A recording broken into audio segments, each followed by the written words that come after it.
Good afternoon, everyone. On behalf of the Trends Research and Advisory, and on behalf of the CEO, Dr. Mohammed Al Ali, who is leading this team, we would like to welcome you. And this session, a live stream session, we will be talking today on China-Gulf Arab relations.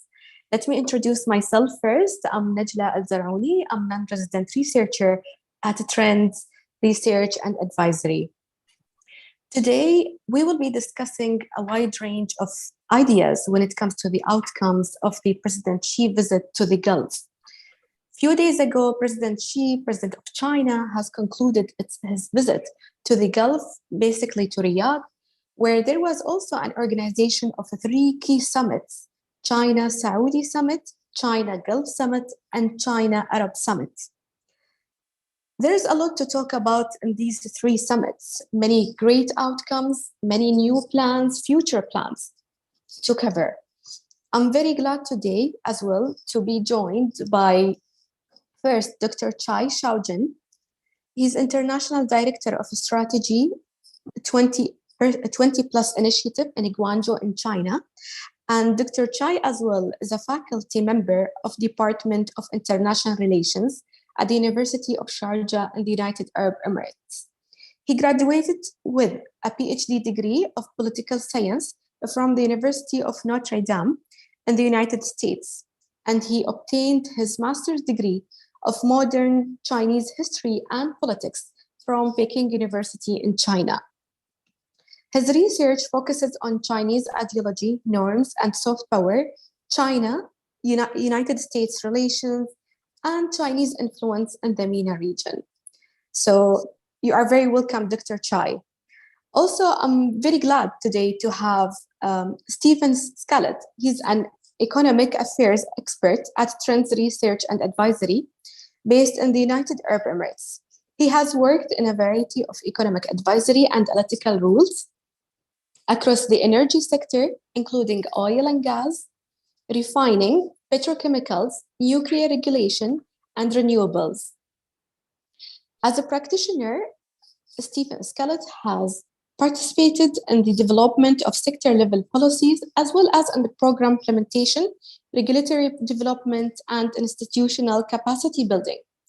His research interests revolve around the intersection of energy, economics, and international collaboration, including energy geopolitics, climate change, energy transition, industrial decarbonization, and the economics of sustainability. Stephen has an undergraduate degree from the London School of Economics and postgraduate degree from University of Oxford and Harvard University.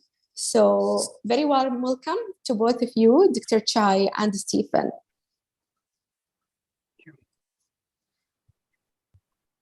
I look very much into analyzing the outcomes of this visit. What does it mean for the region here? And what are the real intention of China to be here at this time after the third term of President Xi?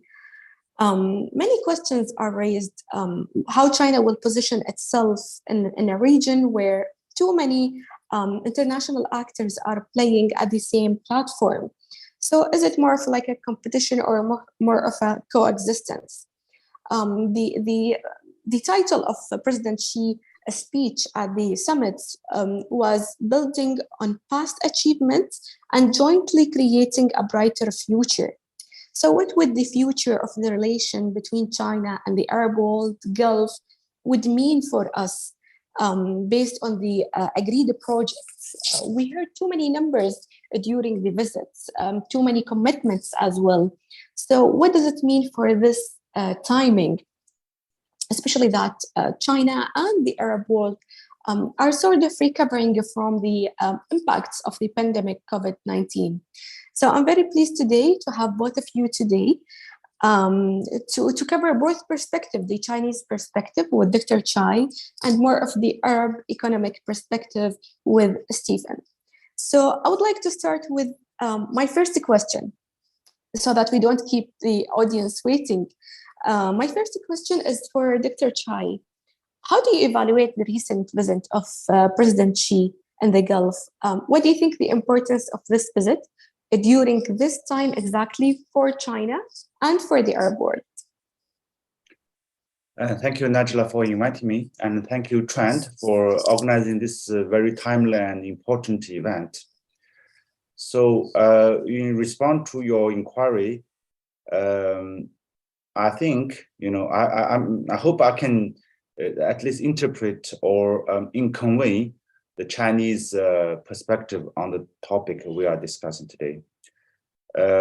So the Chinese Ministry of Foreign Affairs called this visit and this summit epoch-making milestones in the relations between China and the Arab states. So it is in terms of its symbolic meanings, in terms of its diplomatic protocols, in terms of attendance and the reception he got, like our President Xi Jinping he got in Riyadh. It is, it's very warmly welcomed and very widely, received. In terms of what's this, the timing. So, as you just mentioned about the topic of the President Xi's speech, there's always the emphasis not only about this statement or this speech. Actually, the policy report published before the summit, they all mentioned one thing about this traditional or long-term old friendship between China and Arab states. Like you heard a lot of things about Silk Road, So this is try to show that Chinese and Arabs, Chinese and this part of the world, they have been dealing with threat for many, many years. It's not recent. It's not a reaction to some other powers. It's not targeting the third party either. So I think that's the meaning of the statement, and also it was emphasized during the summits.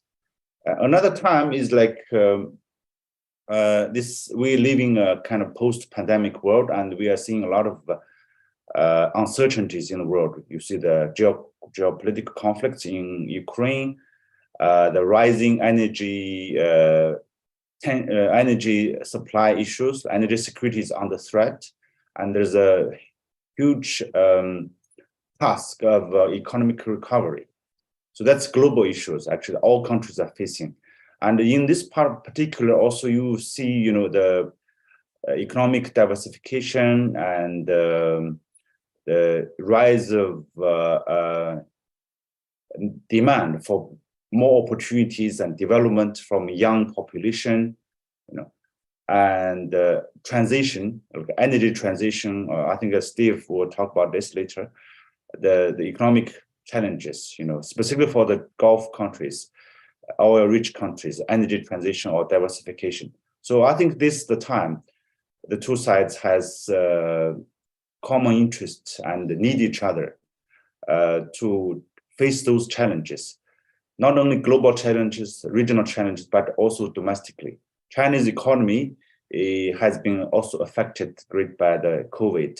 So they also be bothered by this energy security issue because of the war. So this all will be on the table for discussion, and they discussed them already. So I think that's the timing of this visit and the significance of the visit. This is the intention that both sides they will solve, respond to these challenges. But of course, people might interpret it, or it might send the signals. Oh, it's created some. Oh, you see the rise of Chinese influence, rise of Chinese presence in MENA, etc., etc. It could happen as naturally as Chinese economic cooperation and the Chinese development project happen in the region. It does increase Chinese influence, especially economic influence. Last note about significant is like if you read all the statements published jointly by after the summit, like it's called the Riyadh Declaration or some other statements, you realize that the relation between China and Arab states and China and Gulf, China, Saudi Arabia is not simply economic, trade or transactional relations. That's what most in the past. Those relations still remain and become deeper and stronger. But now, as you see the trend, they are moving toward political and strategic relations. So that was something new, something very significant from this summit. We should take note of it. Thank you, Najla. A very good review of the outcomes of the summit and evaluation of the overall characteristics of the summit. As you just said, Dr. Chai, that this visit doesn't come to bring, let's say, a new chapter in the relation, rather it's more of a continuation of the relation that somehow was a little bit slowed down during COVID, which is something natural. And so, as far as I heard, that this even visit was postponed many times, and then it was concluded between China and the Arab world to be held in December. I move to the following question, Stefan. Given that you cover the economic aspect of the visit, what economic benefits you think, in your views, has this visit and the organization of the summits brought to the Gulf and the Arab world, especially in the post-pandemic era? Mm-hmm. Mm-hmm. Well, thank you, Najla, for that question, and Dr. Chai for being with us today. I think to answer the question properly, I need to differentiate between the economic benefits pertaining to the Arab states at large and also the ones to the GCC and maybe Saudi. I mean, the general flavor in terms of the agreements and the statements that we've been reading over the past few days has been that the nature of the cooperation and the projects and investments and so on relating to the Arab states is more general. It lacks, or let's say that it focuses on infrastructure organized around some of the major Chinese initiatives, the BRI, Belt and Road Initiative, the GDI, the Global Development Initiative. And so that's very much the focus with the Arab states. It lacks the depth of some of the agreements and the statements that have been made in relation to the GCC. Naturally, the Arab states are differentiated by not having the benefit of relying on an energy supply relationship, which provides, I think, a lot of leverage, and certainly has provided a lot of leverage in the case of Saudi in terms of agreeing some very good, very useful concessions from China. Now, the Arab states, of course, have come out of the pandemic like all of us, but they have a number of structural problems, very high debt to GDP ratios in many of them, quite severe inflation problems, some currency problems, and a number of what we call other structural economic issues going on with them. So that, in a nutshell, that means that they would welcome facilitated financing, they would welcome investment funds, and so on and on. So it's mostly a financial aspect in that regard. The one characteristic of agreements pertaining to the larger Arab League nations is that because the BRI is focused on trade infrastructure, largely maritime infrastructure around the Red Sea, we can expect to see quite a lot of investment. I mean, this has been stated, investment in ports in the littoral states around the Red Sea. So that means Egypt, naturally, the lower Red Sea around the Horn, Ethiopia, Djibouti, the Saudi side, and so on. So that's a major point of leverage for the Arab Gulf states. The other economic benefits are mostly in terms of the trade flows, capitalizing on the trade flows which would come from the BRI and GDI initiatives. Not much else has been said, as far as I can determine at this stage, about that. Another point of context is that China announced in late 2021 that it would be reducing its exposure to Africa in terms of credit financing, maybe some of the major infrastructure investments, which are largely already accomplished. So the reduction wasn't huge, from 60 billion to 40 billion, but we can anticipate that a large part of those funds, in addition to funds earmarked specifically for the Arab region, would be finding their way into the 17 or so countries that have signed the partnership agreements. To interpret the language of some of these agreements, when you read CSP, Comprehensive Strategic Partnership, that's significant because that forms a basis for the flow of investment funds. I think it would be difficult for China to commit serious investment funds to a country in the absence of a comprehensive strategic partnership. On the global development initiative side, we're talking about generally smaller sums of money and a different orientation. It's no longer large infrastructure. Those would be very useful projects, cooperation in things that China is very capable in and very necessary in the Arab region, like food security, environmental security, health cooperation, maybe some pandemic planning, and so on. Conversely, it would be quite light on the high-tech aspects of cooperation, high technology, and some of the more advanced forms of cooperation. Coming to the GCC, the focus is, it can be characterized, I think, as more strategic and deeper. Naturally, we've already discussed there's an energy supply underpinning the relation, and there has been for a long time. The major benefit to China of this relationship has already been described in terms of energy security, goes without saying. But I think it's also worth pointing out that there's a major economic benefit to the Gulf states, to Saudi Arabia and other oil and gas producers, in the sense that it's very positive economically to have a secure long-term demand for hydrocarbon energy. This is also, it's another part of the picture.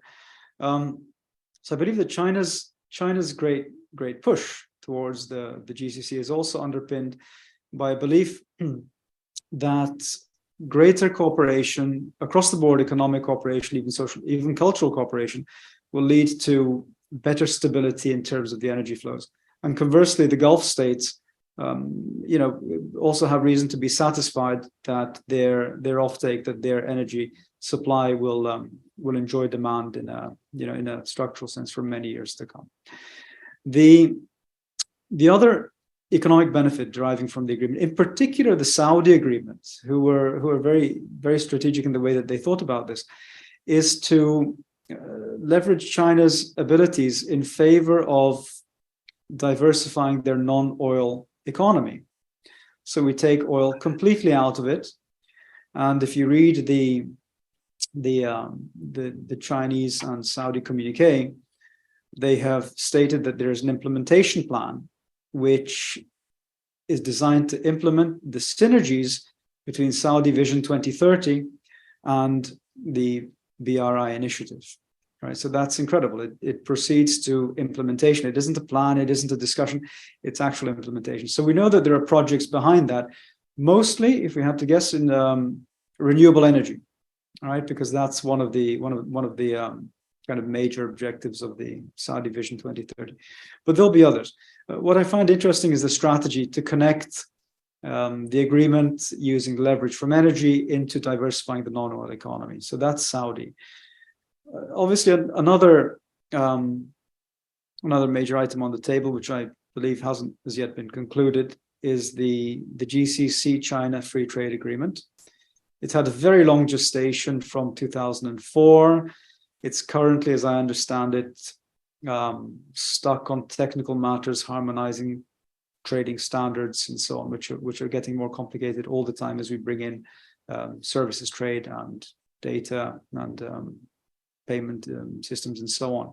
So that's another aspect. Once that agreement will be active or activated, it will lead to greater flows of goods and services, and particularly goods towards the GCC, which in turn, the economic thinking will catalyze these logistical hubs across the region. So we have not only the benefits of trade, but we have trade acting as a driver to increase logistics, which is something they do very well in this part of the world in terms of airport logistics, ports, and now rail, and so on and on. So that's another major benefit. Some of the other items are, I feel, minor in scope in terms of their economic impact, but are interesting nonetheless. Capital investment in Chinese markets has been offered as an avenue of cooperation, in addition to again, investment on or alignment on regulatory standards and certain financial standards. We'll come to that later on. So just to recap where I think the major impacts are. Trade is a classic economic cooperation. We've been doing it for many years, but China's approach has been very specific. They've offered not only the free trade aspect of it, you know, the tariffs and the regulatory barriers and so on, but also the trade infrastructure in terms of logistics. And even more interestingly, they've gone in the direction of the electronic trade infrastructure as a package. So that is something new, something that I don't believe has been offered or discussed officially before in the region. And that plays into China's vision of e-trade being globally very important in the future. So there's that trade infrastructure, and trade electronic systems underpinning trade. So it's really a very comprehensive and strategic approach.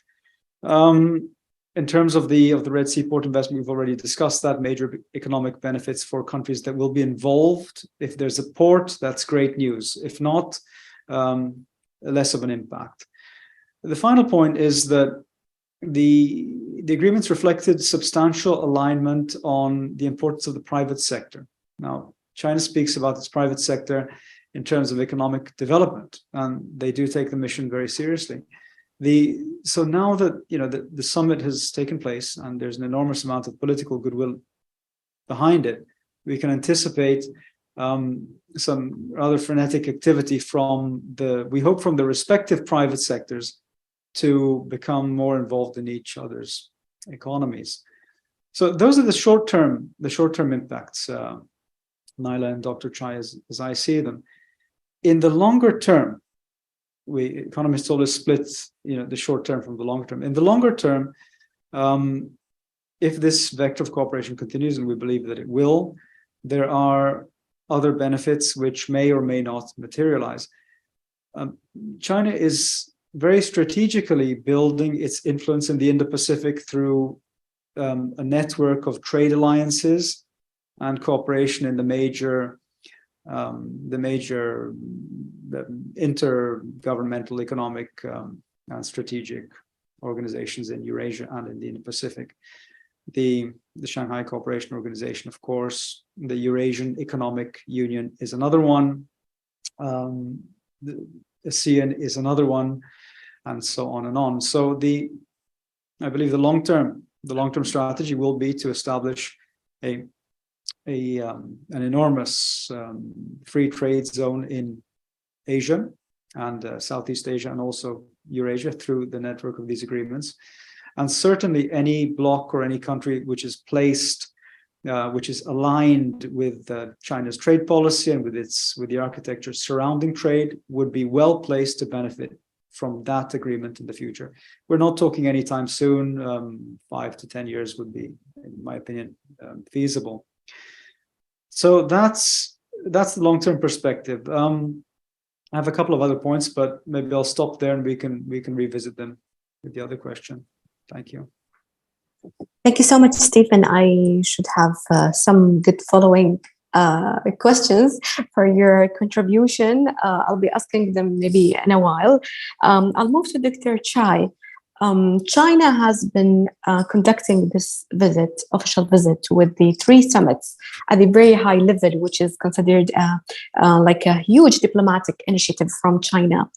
During a time where still we do have in the MENA region some crises and some, let's say, tensions that haven't been addressed yet. So when looking at the analysis from the Western world, we find that most of the commentators find that China has been visiting the Arab world in a time to be opportunistic, to fill in sort of the vacuum. So what do you think of this? What's China's argument on this? We understand that this visit is a continuation of a deep and historical cooperation with the Arab world, and it's the time to progress more on this cooperation. But still, we do have these arguments that keep surrounding the cooperation between China and the Arab world. So what's your view on this? Yeah, as I pointed out earlier, so China has no interest, even capabilities in filling the vacuum, quote unquote. So first of all, actually not always there's a vacuum. It's always the regional leaders, regional powers, or regional security structures. They're being there, whether China come or doesn't come, or whether other external powers will be here or not.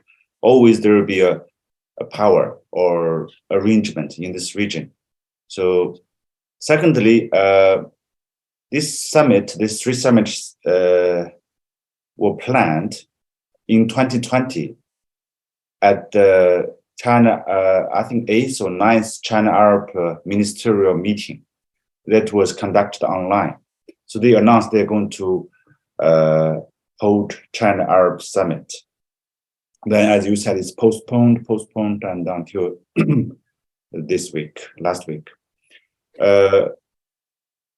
So the worry that, okay, China is opportunistic, China is going to come to fill the gap, fill the vacuum, etc.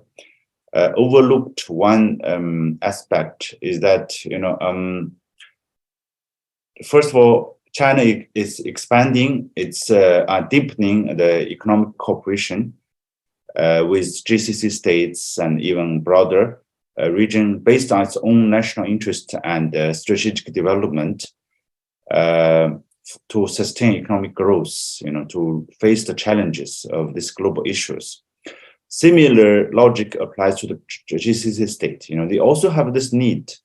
They need to, secure the energy market. For example, now China is the largest export destination for Saudi oil. I think 18% of Chinese import of oil come from Saudi Arabia. So this need to be secured in the face of Russian-Ukraine war, when you have this, uncertainty, and on the one side you have, the discounted Russian oil on the market. On the other side, you have sanctions from the Western country on Russia. So it's disrupting this market a lot. I think both sides need to secure, hey, we're going to be stable partners in terms of trading oil and expand to others. So in addition, there's a petrochemical exportation from GCC to China. China is the largest destination too. So these are all deepening existing economic cooperations. Thirdly, even though, yes, we see, okay, the USA's influence in the region is declining, or USA themselves, they want to withdraw, let's see. Because there's a few reasons to believe that it's happening or going to happen. Even some government officially deny it. For example, we saw the actions in Afghanistan, and when Houthis attacked Saudi Arabia and the UAE and threatened the regional stability, and when there's a maritime security issues along the Persian Gulf, like Hormuz Strait, which threatened the international lifeline of the energy routes. So USA is supposed to be the traditional security guarantor for all these things, for the countries and for those international waters. But we see a bit disappointing, inconsistent behavior of USA government. Are they really still playing that role in a very successful way or no? So this give a doubt. So considering and of course there is economic consideration. USA now is one of the largest self-sufficient oil producers. So they don't need to import that much oil from Middle East. So why they need to, keep it for a long time? So there's a lot of discussion about this. The worry that USA influence or security promise commitment in this region is a bit doubted. Now, even with that happen, China would not come to fill the vacuum. China would like to see the local or the regional powers and leaders, either through their own national defense capacity building, their own regional alliances, or through whatever means, to strengthen their security, strengthen their cooperation, strengthen their development. So rather than, okay, US go, China come, China goes, another country come. That's, I think, does not really take consideration of the regional agency, the right of the regional powers, regional countries to have their own strategic autonomy, to establish their own security, strategic, diplomatic, and economic infrastructure for their own development. Great. While you are talking, Dr. Chai, I'm thinking of other powers that also have some good strategic partnerships with the Gulf. Take India, for example, Russia, in terms of labor, security, food security as well. Politically speaking, of managing international crises. These two powers, alongside some other powers as well, still do sort of exist in the Gulf here and in the Arab world. So in your view, and like covering the Chinese perspective, how do you think China is planning to coexist and manage its presence here in the Gulf and Arab world, where there is also strong relations carried on with Russia and India and some other powers? Yeah, so Chinese understand that, as I said, it's these regions, their own strategic autonomy and diplomatic sovereignty. They can have a partnership, with other powers. It's China understand it is like what they call diversification of a security risk. You don't want to always rely on one power or another power. You want to rely on a few other more. So it's your security risk was diversified. So that's fine. And by the way, China is always maintained the non-interference stance on many international and regional issues. So it's the regional countries' their own choice to have these partnerships. In terms of coexistence, yes, I do think China need to understand the region better, and they need to have more coordination, cooperation, and communication with other powers and also regional powers to understand the complexity and intricacies of these regional issues. So far, I think China managed to be like a non-interventionist. It does not take sides, like whether between the regional dispute or between the relations with external powers. But with China's deepening economic and trade relations, and even I said strategic and political relations in the region, China must learn how to work together with other powers. So far, I think what China is trying to see is like, okay, our cooperation between China and Arab, China GCC, China Saudi Arabia is not targeting any other power, any other external or internal power, even regionally. So right after this summit in Saudi Arabia, and China sent the Vice Premier Hu Chunhua went to UAE and Iran to show that we are still, balancing between Gulf countries and with Iran, and we are still cherishing and want to push forward the agreement with Iran. So China-Iran is also a strategic partnership. They signed a long-term agreement last year, but it was not really actualized much because of many challenges. There's a COVID, there's a domestic issues in Iran, and there's a nuclear talks. All these are like pending issues which might slow down the cooperation. But I think the basic principles underlines commitment did not change. China maintains equal distance or good friendship with all the regional powers and external powers. See, even with India and Russia, you mentioned, of course, with India, China has border dispute. So, but this doesn't mean China and India could not coexist, even cooperate in the GCC.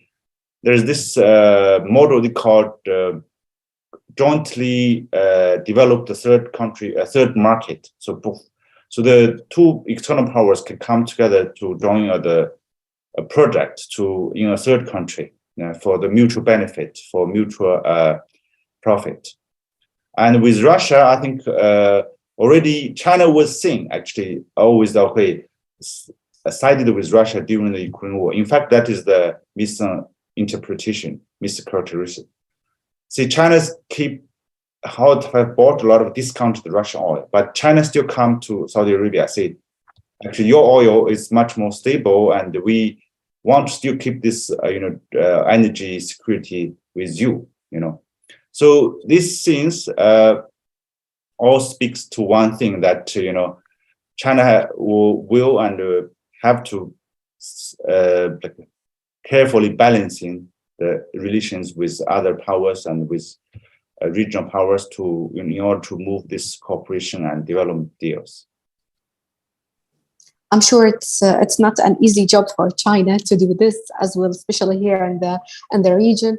I move to Stephen following your comment before Dr. Chai about that the visit of President Xi and the organization of the 3 summits and the agreements that were signed on the sideline of the visit didn't really reflect, let's say, a parallel or an equal cooperation between all Arab countries with China. We saw some countries doing more with China when others not really. So, talking about what you named it as the trade package and the technological package that China provided here or offered to cooperate on, we saw that there was an announcement that Saudi Arabia will be sort of the regional center for the Chinese industries outside China here in the region.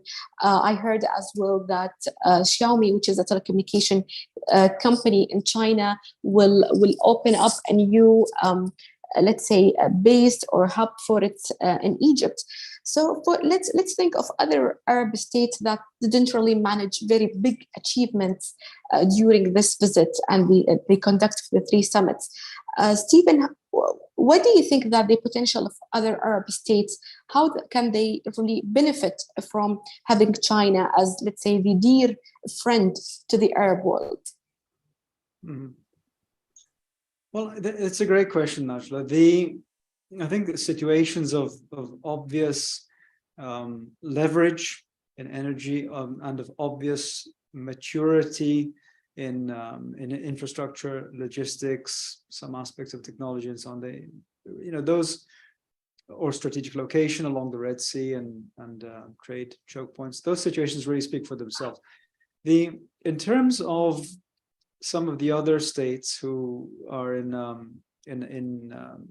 different situations of economic strength as well as maturity of their industries and so on, there are a limited number of options, and those are accounted for largely under the rubric of what China called the Global Development Initiative, which is a very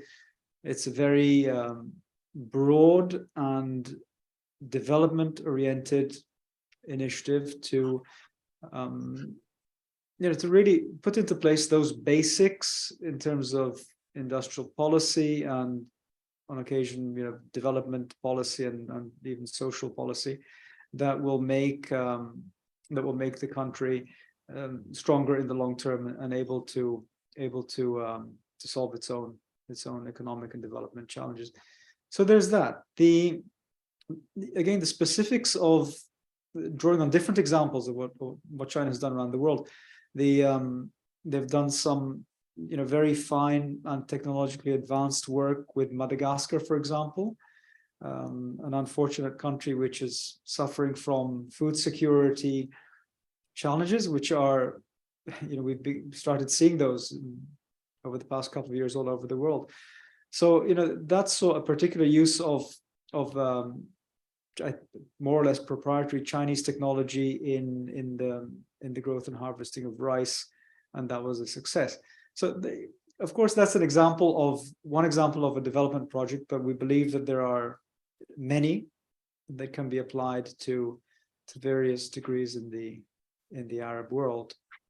For those countries that don't have the benefit of a strategic location, of energy-related leverage or otherwise of economic maturity and technological maturity that can link with China's strengths.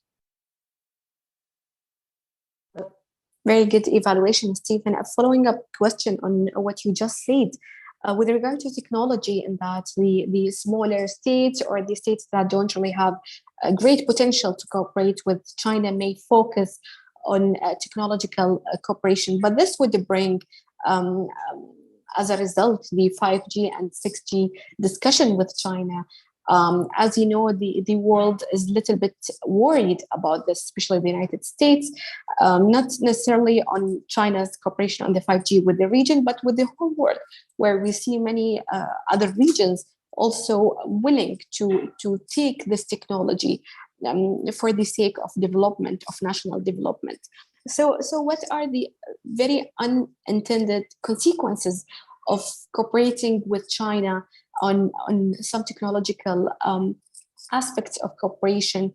Don't you think this might lead to some negative economic impact on states? Mm-hmm. Well, thank you for that pointed question. It's certainly a very interesting one. I think that the aspect of telecommunications networks per se is not an issue that should be viewed as controversial in terms of the technology per se. Again, China's view on telecommunications networks and also on data centers and also on cloud computing, all of which they have offered. They have offered to build jointly with the GCC in this case. Their view is that this is necessary supporting infrastructure for trade facilitation and general economic activity in the shorter term. In the longer term, it matches with the vision for the 21st century economy based on digital trade and digital relations, and bringing in other aspects of other macroeconomic aspects in terms of reserve currencies and in terms of the digital yuan and so on and on. So, I mean, of course, I'm aware of the controversy and the Huawei and the 5G and 6G networks, but that concern is more in terms of data and not so much the technology per se. So I think that we can be agnostic about that. What I think is realistically much more of a challenge, and which could have a potentially negative economic impact is the decision to align financial architecture. And again, we find this in the buried in some of the statements, but the certain phrases have been used, which is to collaborate on regulatory, financial, on the development of on the regulatory development of financial regulations, including digital currency. So again, if we remember the broader background of a world which it would seem at the moment is going in the direction of, we can say, some kind of a fragmentation, then I think that the decision to align financial architecture of a country, any one country, with that of another giant country leading the development of that architecture, in the context of a fragmentary world, that decision might be very fortunate, or it might turn out to face serious challenges. So that's really where I think that there's a substantial risk in the longer term, because what the situation with the Russian sanctions and so on, and China has demonstrated, is that once a country commits to an international financial system, it's very difficult to get out of that, because that's a structural matter. That's the architecture of the whole system. I think that if there's an aspect that bears consideration, that would be one of the ones that I would prioritize. What countries typically do is that they would develop their own in-country research capabilities and decision support capabilities, a currency research institute, for example. We know that China, of course, has one, and it might be wise to think that the Gulf states would also be well served by establishing an institute to look at digital currencies, for example, simply because it's a very big decision on the table, and so that would be I think more of a concern than some of the 5G and 6G network related matters. Great. I'll be back to the currency discussion with you, Stephen, later. I move to Dr. Chai. You stated that China has a lot to do when it comes to understanding the complexity of the region and the geopolitics that's happening here, which is going for sure to help China to better plan the cooperation with the Arab world. And at our end as well in the Arab world, we will be providing better understanding of Chinese initiatives and intentions to be around. So from your point of view, given that you are a faculty of international relations here in the Arab world, what do you think is needed from both sides, the Arab world and China's side as well, to bring a better understanding of the complexity of the geopolitics here, of the issues, and also to bring a better understanding of Chinese needs, because also China has its own concerns in East Asia and internally. So what's needed exactly? Basically, let's would ask the both sides to make great effort, to build on the existing cooperation. Especially, they had a lot of commitments and statements were announced in Riyadh summits. So where we start, there's many things to do in order to strengthen these relations in order to achieve the goals. Myself, I've focused on the soft power projects before, so I always stand for long-term, for sustainable cooperation. You need to build, as you said, good understanding through, culture, education, sports, many exchanges, which will strengthen and sustain the political trust and the strategic understanding we are seeing now. So now it's a good sign. You see the leaders, they are meeting, they are making this effort to issue the statement, to show to the world that,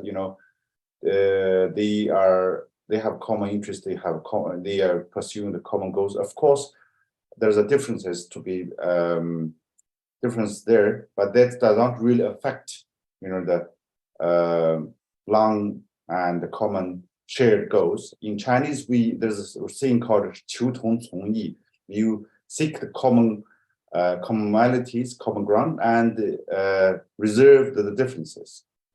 I think that's a golden rule for China to work on this cooperation with Arab countries and with many other foreign countries. From Chinese expression from GCC or from Arab countries, I think the biggest concern now is always they don't want the GCC countries or Arab countries to be used by external power, superpower against China to undermine China's economic project, China's technology cooperation, China's Belt and Road Initiative, Global Development Initiative, etc. So you two discuss this 5G technology cooperation thing, which is a very good example. So China said it's just a technology cooperation between China and the Gulf countries, right? If there's it's a commercial, it's an economic issue. If there's if you don't like the deal, you pass it or you negotiate. It's a commercial decision. But now it's become so politicized and securitized that it has some security implications, and you cannot buy Huawei equipment because of this. So this is, I think, China is trying to make the Gulf countries to understand, or the expectation that, hey, it's if we are doing economic cooperation, let's do cooperation. There shouldn't be economic cooperation should not be politicized and securitized, polarized, to become a geopolitical issue, which are actually going to hurt China's economic abroad and maybe eventually at home. Second note is, I think China might find this a lot of agreement from GCC countries, because often China is criticized on the media. As you have this domestic issues, either human rights or labor, like all these things. So gladly, so now China reached out, said, okay, we we're going to have a solidarity with Arab states, with Gulf countries in the issues, your concerns, like Palestinian issues, like the island dispute with Iran, and like with the security concern from Saudi Arabia and other just kind of about Houthis, about terrorism, maritime security, which is like in the past, China did not really speak very, let's say, strongly in terms of this, because this is, okay, let's do it. Or whatever the United Nations says to do it, whatever you guys want to do it, just do it. But now China has become much more clear, on these issues. In return, China, they want the Arab countries, Gulf countries, to have a clear, stronger stance on issues China is concerned, like Taiwan issues, like Southern China Sea, like human rights, and including the technology cooperation issues. So this is you see in where this summit are needed. They need to basically make deals. They need to make a mutual understanding and mutual beneficial, make a reciprocal agreement that I do this for you and you do that for me. And lastly, I think this is the old thing. In this region, is as you said, it's far complicated. A lot of great power entanglement here, So China will say, we are here to pursue economic. We have infrastructure project. We have technology cooperation project. We have many other economic cooperation, digitalization, climate change, all this.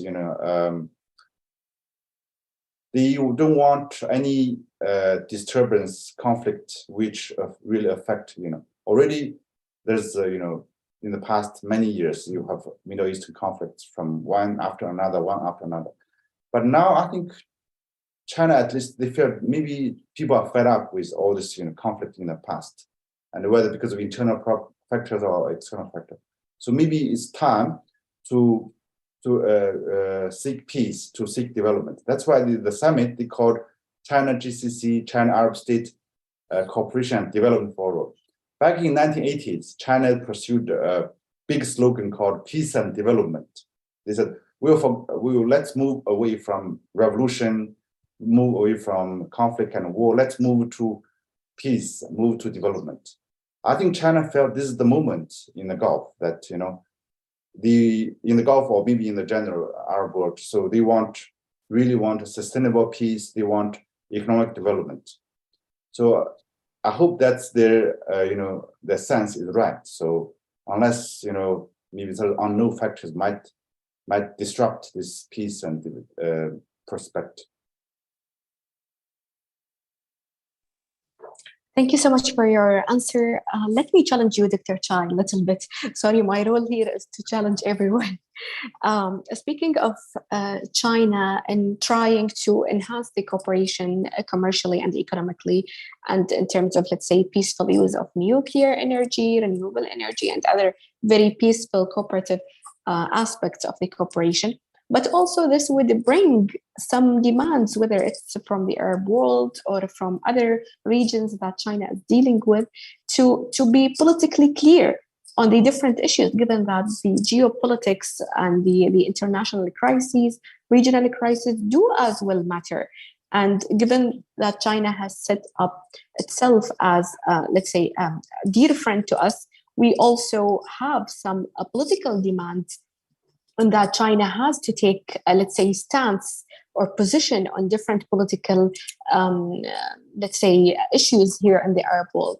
So, like in your view, how can China really manage being politically crystal clear when it comes to being positioned on regional issues, and at the same time maintaining the continuity of the economic and trade cooperation with the Arab world? Yeah, this is a very inherently contradictory issue. In terms of foreign policy and even sometimes diplomatic behavior itself, it's always, you can maximize your benefit and interest by being ambiguous. That's why so many, even I think your Minister of Diplomacy and academic diplomatic advisor, and Dr. Anwar Kragash, he said, you want inambiguous, like not ambiguous position from the external policy, USA, about the security commitment. But I think it's always very difficult, to have this clear-cut position on a certain issue. And less more than China. China is famously known, or as I said, they always maintain this ambiguous, equal distance, non-interventionist position on many issues, including the issues as complicated as in the Gulf or Arab states. But as I mentioned before, this summit actually does show China had moved a bit to show the much clearer than before, but still not like, as you cannot get really crystal clear, but it's a bit clear that China's encourage the parties in this region to seek peaceful solutions for their dispute, for their disagreement. China would like to play a constructive role. That's I'm just translating from the statement, to facilitate those peaceful resolutions and talks.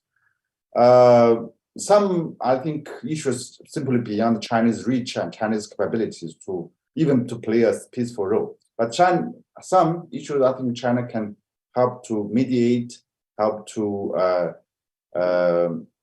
coordinate the dialogues or cooperations. For example, in 2015, China joined this six-party talk with JCPOA about Iran's nuclear program. And so with this, I think, China is making a big progress in trying to understanding this this complicated issues, disagreement in the region. Maybe they will, that's why you see the kind of always deal with, countries on equal foot, and the try to elevate, respect all the countries in the region, all the parties in the region, bring them together. At least they are trying, so that they don't want to favor one side and in favor of others. So what they call polarize the tension, polarize the tension. This is the Chinese, their stance. But in terms of actual behavior, actual achievement, did China really achieve the mediating conflict and helping to solve the issues? That's, I think, the task for China to do if they want to, sustain and maintain these relations. But it will be very slow, very gradual from China. So this is the way they are doing it. Before they will not do any hasty decisions or action without really understanding, coordinating the interest between the parties. I see, very clear. I go back to Stephen with more of an economic question, or maybe clarification for us and for the audience. As you noticed, Stephen, that during the visit and the three summits, there were some agreements in that the future purchases of oil and gas, of Chinese technologies, and some other purchases are going to be in Chinese currency, the RMB, and not in dollar, so in American dollar. So if you may maybe explain for us, given that you are the economist here in the session, If you may explain for us how this will affect the world economically, what's going to happen in the next day when we see like a big shift of the use and the purchase in Chinese currency and not the traditional way of making these purchases in US dollar. Right. So, I mean, correct. We've all been, looking at this question with high interest. It's the issue of oil purchases in domestic currency comes and goes. It's been on the table for a number of years, and what has catalyzed a more serious discussion with you, and I agree that it is looking more likely than ever, is the fact that the conflict in Russia and Ukraine has somehow forced some of the major buyers of the major purchases of Russian Urals crude to look at ways of avoiding the US financial system, and in a number of ways, but including for the purchases of oil. So that's really what has catalyzed the whole broader discussion. Now, it's been taking place for a few months, settling in domestic currencies, whether the currency of India, rupees, or other currencies. And in terms of the broader implications of that, outside of an intention to avoid sanctions, that's a reason which is based in the current conflict. But outside of that, the overall idea, I suppose, would be to offer an alternative to the dollar-denominated global financial system in ways that are, perhaps, certainly advantageous to a number of countries, including China, because that would also underlie a progressive internationalization of the yuan or renminbi, which is stated policy. It's working very effectively in South Asia, Southeast Asia. So that vector is clear. And it does set a precedent. I mean, it was certainly set a precedent in terms of the impact globally, and also the aspect of the transactional aspect and the establishment of a new global financial architecture. It's been largely theory so far. I personally don't think that it is a realistic result inside of 10 or 15 years because of the various institutional requirements. China still lives with capital controls, as is widely known. They have a number of other financial policies which are limiting in that regard. The experience of the central bank and the international credibility of the central bank is obviously very important in the case of a global reserve currency.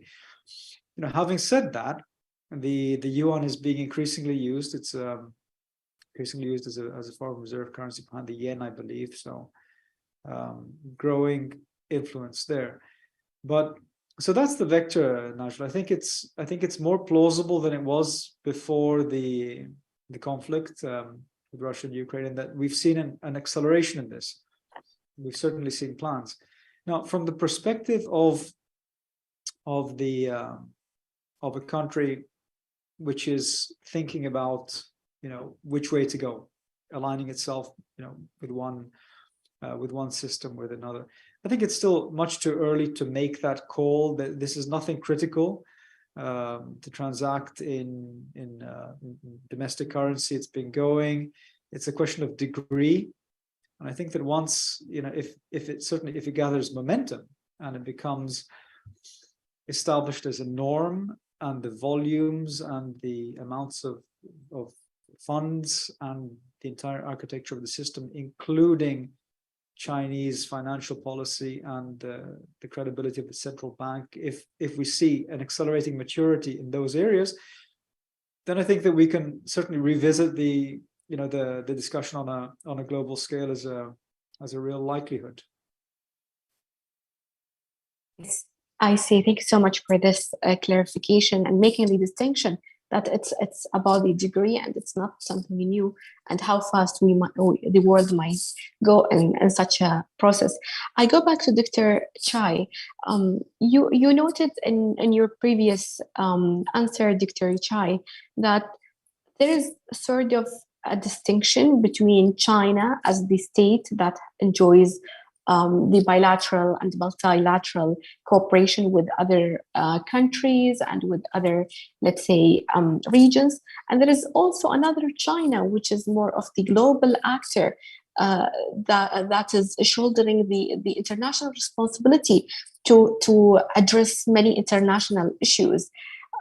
So let's talk and make the distinction between the two. How do you find China is more of like a contributor to the international community, to the international stability, and to shoulder the very higher responsibility of the world? Yes, China is obviously contributing to the international governance or order.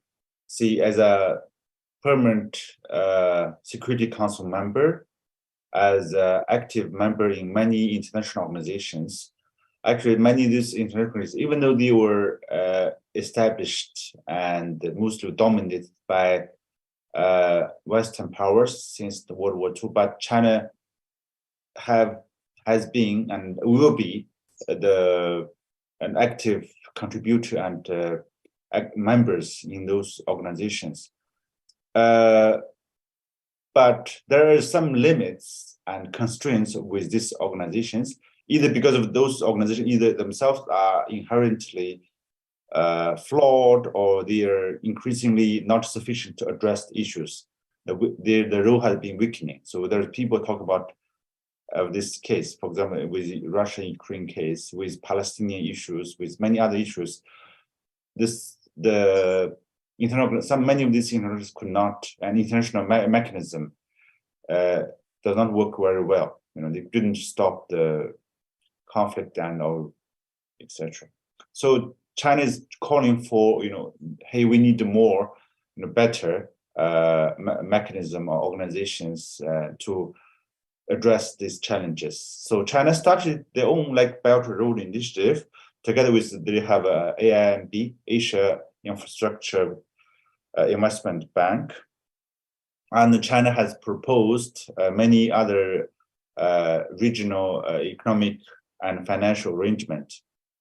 Yeah, mostly around China, actually, you have RCEP and etc. But with slowly, China is using its economic power to contribute to the new areas. Shanghai Cooperation Organization is one of the example, which going to admit Iran as its former members and admit more Arab Gulf countries as observatories or dialogue partners. So, and you have BRICS, so all these are, I think, the China's effort to make a contribution to economic and governance at global levels. At this moment and this region, specifically in Arab states and Gulf, yes, we have China Arab States Cooperation Forum, China GCC Strategic Dialogue. You have China Arab Summit. There's two summits. So all these will be regularized, even institutionalized. So, for example, between China and Saudi Arabia, they moved the relationship, the mechanism. Now, every 2 years, the two leaders that will meet in each other's country. They called Head of State Summit. Then you have they have leveled up the China KSA working group. I think before it was ministerial level. Now it's premier level. So one up. So these are examples, but I think China will move forward to with other countries too, to achieve the goals they stated in the joint communiques. So to sum up, yes, China is seeking, slowly, gradually to using international global governance structures to make a contribution to the international affairs, rather than in the past, the more a bit passively said, okay, this is let's work with the United Nations, let's work with EU, let's rely on the existing structure, let's do whatever they want. But I think China has become more active and more constructive, let's say. I see. A very final question to both of you. We hear a lot from the media about China as a threat. So how do you think both sides, China and the Arab world, may naturally be affected and impacted by this theory of China as a threat? So Dr. Chai and Stephen. Oh, my turn again. I think, in general, I think, China's threat has been exaggerated, especially in terms of China is going to challenge or even replace USA in the global arena, including the GCC or Arab countries.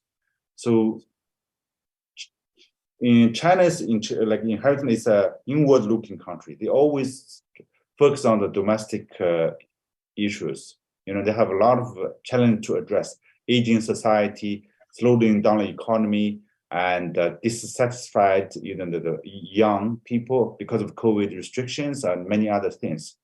And China itself set the target for the national economic development and social development. Like by 2030, they have to achieve carbon peak, and 2060 carbon neutrality, and they have to achieve economic developed economy status by 2049, 100 years of Chinese establishment. So all this domestic is a daunting task for the Chinese leaders and population. They will not have that much, expansionist, that either the intention or capabilities, to become a global threat comes through. Yes, China is pursuing its economic interest and development project here and there. When there's there's a competition, there's rivalries, it's very natural, and any country will encounter that, But here is like they don't want to solve this issue through colonizing, through imposing its will, its value system on other countries. This is very important because China was criticized, become a non-democratic country by many. But China never, at least in the last 30, 40 years, they seek to impose its own system on other countries. And China didn't seek to undermine the democratic countries either. So China worked with both democratic and non-democratic countries. So the political systems, the values, are not the concern. So that I don't see why China could be either in terms of realistic expectation, China could challenge international structure, the rules, and actually China is contributing to the international rules through United Nations, WTO, and many. And China also not imposing its values on others. That's why I think I've participated in many interviews, and even I was in Riyadh in the last few days with the summits. I was asked by many, they always position China vis-a-vis US in the Middle East. I said, why? First of all, you have exaggerated Chinese intention and Chinese capabilities to be a rivalry in the Middle East against USA, which is inaccurate. Secondly, even though both China has that capacity, but what about the regional powers, regional leaders? They have the the capacities or the will to decide or to maneuver to do their own things. Why you have to think either China or US? Why they have to choose between the two? So I think this is my position that China threat is exaggerated. It's not that year. Amazing. So maybe a clear message to take from your answer is that we should change our perspective and our approach toward China, and not to limit China's cooperation to let's say U.S.-China relation or competition that may not be really relevant to us. I ask the same question to you, Stephen. Economically speaking, does really China threat exist? Okay, Nasha. So I'll answer that from the perspective of an individual country or a group of countries like the GCC. I think that in the short term, increasing trade, increasing economic relations and investment and so on is absolutely not a threat. I mean, that is the foundation of the international liberalized economic order. It is what we all seek to do for prosperity. Now, in terms of the longer term structural matters, I think that maybe the word threat is not the right one, but there could be a change. There could be a change. And as you and I have discussed in the past, to balance the old alliances with the potential new ones is very, very important, especially for countries in the region. There are several, but the UAE and Saudi come to mind, whose background is established on very long-term defense alliances, economic cooperation, and being a reliable energy supplier and contributor to the international order. So I think that there is potentially a challenge there, and the answer, and I agree with Dr. Chai in that regard, is not to look externally, but to develop the internal resources and processes to allow a country to make an accurate determination on where their interests really lie. So that would require typically a diversity of internal perspectives, including the economic one, the security one, the foreign policy one, coordinated in maybe an interagency working group type arrangement to look at particular areas of concern for all countries, not China in particular, but wherever there's a concern about technology, wherever there's a concern about financial integration and so on, those resources will be brought to bear by the country. And I think it's incredibly important for countries to make their own assessments of the future direction, what the future is going to look like, and then act accordingly and decide on that basis. Thank you, Najla. Very good. Since we are wrapping up the session, let's say final conclusions from each one. Dr. Chai. Thank you, Najla, and thank you, the organizer, the Trent, for organizing this timely and wonderful event. We had a very fruitful exchange and discussion with moderators and Steve, from economic perspective in particular, and from the perspective, non-Chinese perspective, let's say. As a Chinese, I expect, to hear what others would think about Chinese presence, Chinese action in the region and beyond. So I learned a lot. So the bottom line of my presentation or position about China's recent diplomatic move in the region and to the topic of this session is that, yes, it is the new era of China-Arab state relations or China-GCC relations. China has expanded its economic and trade relations to other sectors, deepened the traditional cooperation field like energy and trade to other areas like industrialization, digitalization, diversification, and more so in attempt trying to politically and strategically to play an active and constructive role in the region. So that's why we see we expect, we are hopeful that the summits and this enhancement of relation between the two could be a positive for peace and development of the region, and also help China to maintain its economic growth and to move along its economic development path, especially in countries, in Arab countries. So with that, I thank you for the Steve and Jandra. Stephen, your turn. Thank you, Dr. Chai. I think to wrap up, I would say that China's interest and material involvement in the region. I mean, we're seeing concrete actions. I think it's overwhelmingly to be welcomed, particularly where states are able to combine their future vision, their own development objectives and economic objectives, with China's very advanced capabilities and strength. So I think that the key to enduring cooperation and positive cooperation is really matching, a close matching of Chinese and country-based interests in the region. And if that's done on all levels, from the project through to the more complex architectures that we discussed, and some degree of policy alignment in the economic sector, I think that will be an excellent and very long-lasting success. Thank you. Great. I would like to thank both of you, Dr. Chai, faculty member at Sharjah University, and Steve Skelet, an economic affairs expert at Trends Research and Advisory. And also I would like to thank the audience who joined us at this live stream.